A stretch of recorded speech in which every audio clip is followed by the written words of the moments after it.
is the Global Commission on Adaptation, and specifically their water action track.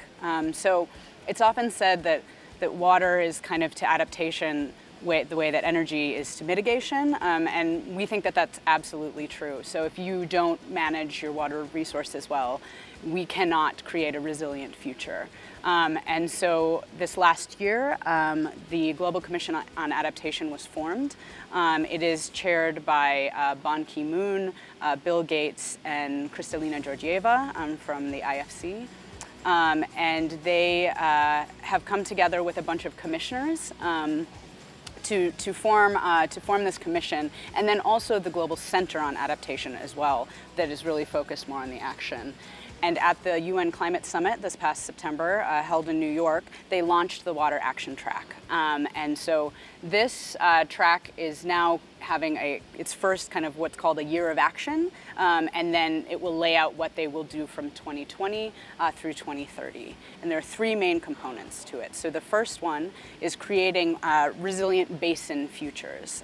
So looking at entire river or groundwater basins and working with at least, I believe it's 100 of them over the next 10 years to increase their access to both finance and also planning to increase the resilience of those basins. I would like to highlight three kind of main messages that we're bringing to the COP.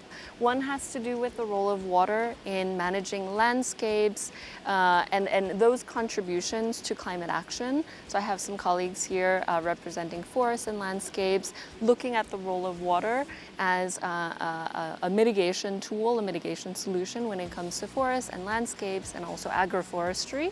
A second message that we're bringing to the COP has to do with the role of urban resilience and what water can do to help cities not only respond to water-related shocks and stresses, but to also adapt their infrastructure, the behavior of people in cities and also outside of cities to make sure that they are resilient in the face of a very different climate future.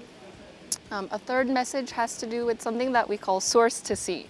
So the idea there is that water can help connect various ecosystems, really ranging from the glacier ecosystem all the way to coastal communities, down to the sea.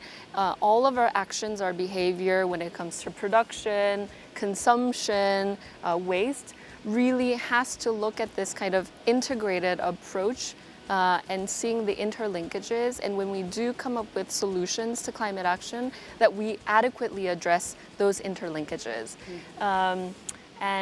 Finally, I would say what we are doing this year is we do have something called World Water Week in Stockholm, which is an annual convening of the global water community in Stockholm, taking place in August.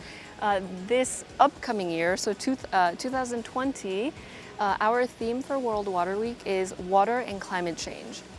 So there what we're trying to do is bring the water community together with the climate community so that both communities are talking to each other, that solutions that come from water management, water governance can have positive co-benefits and contribute to climate action.